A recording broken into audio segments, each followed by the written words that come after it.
안녕하세요 여러분, 피치피치입니다.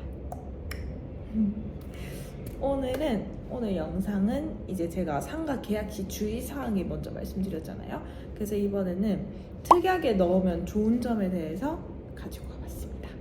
특약사항이라는 게 이제 상가 계약서를 쓰잖아요. 그때 이제 추가적으로 기재를 하는 뭐 조건이나 조항들을 넣는 건데, 그렇게 했을 때 이제 계약 당사자 간에 그런 합의 사항들이 더 있을 거 아니에요? 그런 거를 명확하게 하려고 거기다가 적는 거예요. 왜냐면 그냥 말로만 했을 때는 뭐 해주겠다, 이거 해주겠다, 저거 해주겠다 했는데 나중에 됐을 때 다 안 해줄 수도 있잖아요. 근데 이걸 특약에 넣어버리면은 그걸 안 할래야 안 할 수가 없거든요. 그래가지고 특약 사항이라는 게 이제 적으면 좋은 거고, 보통은 이제 계약하는 그러니까 임차인들이 그런 특약 사항을 좋게 적어 놓으면은 유리하다 해야 되나?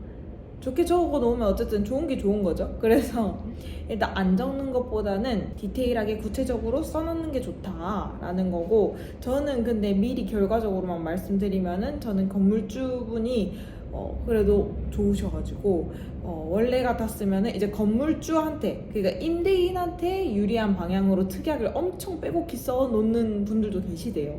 근데 저는 하나도 안 써주셨거든요. 그래서 저도 이거 쓰려고 했던 것들 중에 거의 안 썼던 것 같긴 한데, 그래도 제가 이제 넣으면 좋을 것들 해가지고 적어갔던 게 있었는데, 뭐가 있었는지 한번 설명을 드리겠습니다.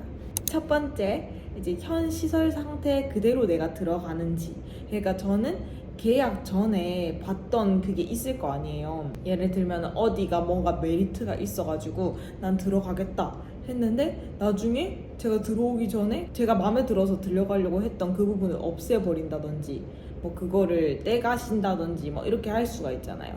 그러니까 내가 그 현 시설 상태 내가 본 그대로 들어가는지 적어 놓으면 좋을 것 같고, 두 번째, 허가랑 관련된 조항들이 있잖아요. 그러니까 예를 들면 이건 저번에도 설명드렸지만, 내가 들어갈 수 있는 곳인지, 그러니까 공방으로 들어갈 수 있다 해가지고 들어가기로 했는데 그게 허가가 안 나는 거예요. 여기는 공방을 못 내는 상가다 막 이렇게 했을 때 난 이미 계약금을 다 냈는데 안 되면은 좀 곤란하잖아요. 그때 허가가 안 되면 내가 계약금을 다 받고 깔끔하게 끝을 낼 수 있는지에 대해서도 적어 놓으면 좋고, 세 번째는 행정 처분을 받은 것. 그러니까 여기가 이 상가가 영업 허가가 안 나는 곳으로 행정 처분을 받았어요. 근데 나를 받아버린 거야. 그러면은 또 나중에 좀 곤란해질 수 있기 때문에 행정 처분을 이런 것들로 받은 게 확인이 되면은 계약을 파기하는 걸로 얘기를 하자. 그런데 최근 한 달 기록은 정확히 알 수가 없어서 그걸 하루 전에 막 이렇게라도 무조건 떼봐야 된다고 그러더라고요. 네 번째, 원상복구를 해야 되는지. 얘가 내가 나갈 때 내가 어쨌든 뭐 못을 받고 뭘 했어요. 뭘 했는데 원상복구를 맨 처음으로 해놔라, 다 철거해라, 약간 이런 식으로 하면은 그 비용도 만만치 않을 뿐더러 힘들잖아요. 그래서 원상복구를 해야 되는지, 아니면 그 계약한 시점으로 그냥 정리만 하면 되는지, 이런 것들에 대해서도 알아보면 좋을 것 같고, 다섯 번째, 여기를 재개발이나 재건축을 할 건지.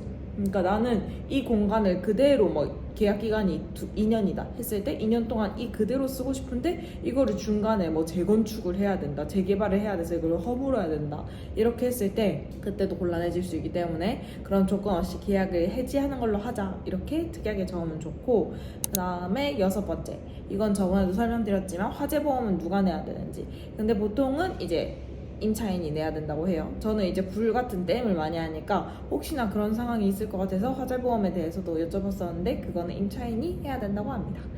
일곱 번째, 명의가 사업 주체가 임차인일 것. 어쨌든 내가 여기에 이제 임대를 해가지고 임차인으로 들어오는 건데 여기 명의 자체를, 사업 주체를 다른 사람으로 해버리면 안 되잖아요. 그래서 사업 주체는 내 이름으로 들어가 있는지 이것도 확인을 하면 좋고, 그 다음 여덟 번째, 임대인이 이제 하자 시설물을 수리해 준다고 했을 때, 만약에 뭐 누수가 있고 어떤 공간들은 조금 빈약해요. 그래서 그거를 수리를 해준다고 했는데 그 시기를 딱 정하지 않으면은, 솔직히 말은 해준다 하는데 이걸 언제 해줄지 모르기 때문에 그걸 넣어서 이제 잔금 지급일 전까지 수리를 해주는 방향으로 하자, 이거를 특약사항에 넣으면 좋을 것 같아요. 저는 이제 여기가 누수 자국이 있고 해가지고 이걸 수리를 해준다 하셨는데 이제 사장님께서 일이 바빠가지고 있어가지고 조금 늦어진 케이스가 됐거든요.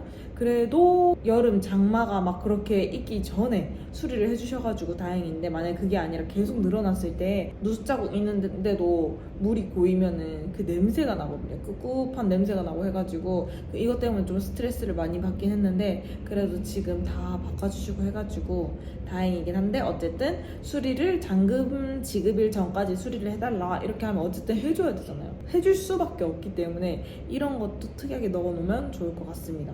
그러니까 잔금 지급일이라는 게 그 전에 그 어떤 돈을 치르냐면 계약금에, 그러니까 계약을 할 때에 그 계약금의 그 보증금의 10%를 먼저 지급을 해야 돼요. 그 나머지 90%는 이제 계약을 할 때부터 잔금을 지급을 한다 하는 거죠. 90%를 지급을 하고 시작이 되는 건데, 하자 시설물 수리를 안 해주시면 잔금을 못 드린다 막 이런 식으로 조금 꼰대 같나? 어쨌든 근데 이거는 자기가 챙겨야 됩니다. 임대인은 챙겨주지 않아요. 그래서 임차인이 자기한테 어쨌든 유리한 방향이나 좀 신경을 안 써도 될 만한 그런 것들을 신경이 안 쓰이게끔 특약사항에 잘 넣어놓으면은 좀 편리하다, 좀 마음이 놓인다라는 거고, 어쨌든 이런 특약사항 같은 경우에는 임대인도 그렇고 임차인도 그렇고 서로 잘 적어놓으면은 서로 좋은 거예요. 그렇기 때문에 뭐 그냥 대충 하지 말고 특약사항에도 내가 원하는 바가 있으면 그거를 명확히 제시를 해놓는 게 좋습니다. 어쨌든 맨 처음에 계약을 할 때 너무 특약사항을 자기한테 유리한 쪽으로 빼곡히 적어놓는 임대인을 만나는 것도 좋지는 않겠죠. 그래서 만약에 임대인이 나한테 불리한 걸 너무 많이 집어넣었어. 그러면은 내 입장에서도 이건 좀 힘들 것 같다, 이건 좀 어려울 것 같다, 이거를 명확히 말씀을 드려야 될 것 같아요. 너무 우물쭈물 하다가 그게 이제 계약기간 2년 동안 쭉 가는 거예요. 그렇기 때문에 초반에 이런 계약서를 쓸 때 이런 것들을 명확히 해놓는 게 좋다라는 말씀을 드리고 싶습니다. 어쨌든 저는 특약사항은 거의 안 적은 것 같긴 한데, 원상복구 이런 것만 적은 것 같은데, 어쨌든 이런 거는 임대인이랑 계약 쓸 때 잘 해결을 해보시기를 바랍니다. 좋은 상가를 얻으시기를 바라고, 네, 저는 그 다음에는 또 어떤 게 있을까요? 네, 어쨌든 전 상가 알아보면서 이것저것 엄청 많이 알아봐가지고 막 이런 장소들부터 시작해가지고 공간 막 이런 거, 그래서 다음에 또 기회가 된다면은 다른 정보성 영상을 가지고 돌아오도록 하겠습니다. 안녕. 도움이 되셨길 바라면서 구독과 좋아요는